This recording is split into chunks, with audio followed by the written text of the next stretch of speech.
However, there are some criticisms of FDR's successes, including wasteful spendings, making the people overly dependent on the government, and creating a false sense of hope for the people.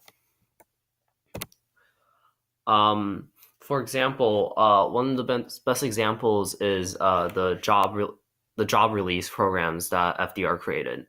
So FDR created the CCC, the WPA, and the CWA. All are made to create more jobs, and they had a total budget of $8.2 billion. However, even throughout the best of times, these $8.2 billion never reduce the unemployment population back to the pre-war unemployment population of 1.5 million people. It went from 12.8 million people to 7.7 million people, and then back up to 10.4 million people during the recession of 1937.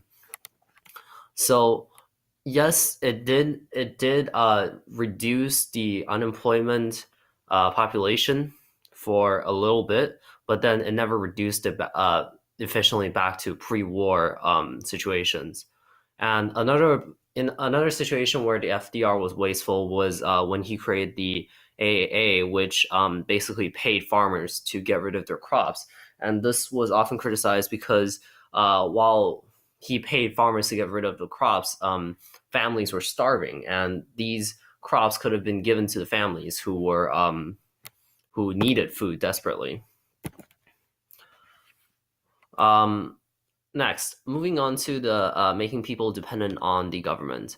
So one of the most important things about this is the introduction of Social Security, and what it essentially did was it made people believe that in difficult situations the government will come and bail them out, and it set a precedence for government bailout in difficult times.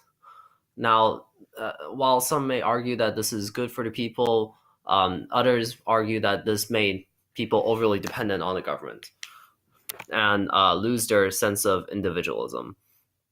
The AAA also made farmers dependent on government subsidies for farming, even though that was later changed.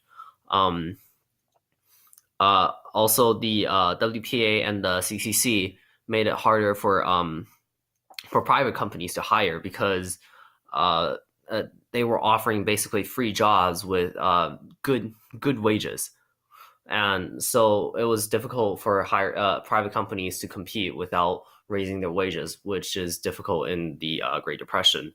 The NRA also damaged business by setting prices, and when you damage business, it really makes the economy stagnant, and thus makes people rely on the government even more.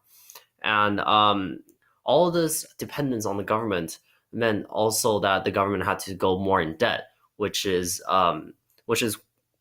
bad because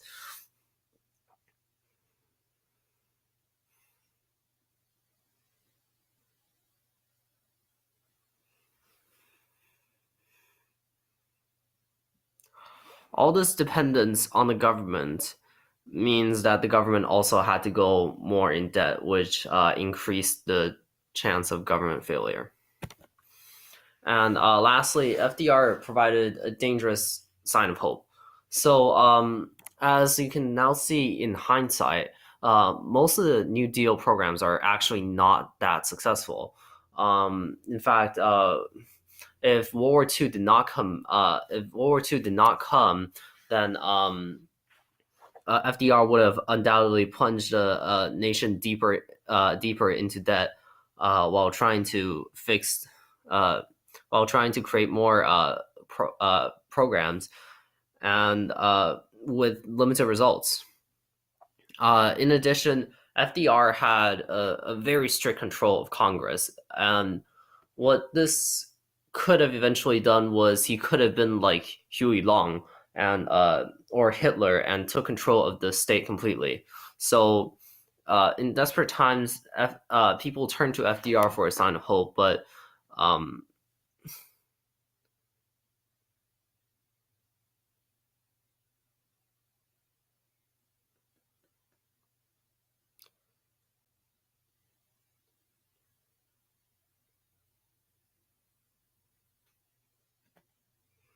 In in desperate times, people turn to FDR for a sign of hope, but he may not have been the right figure.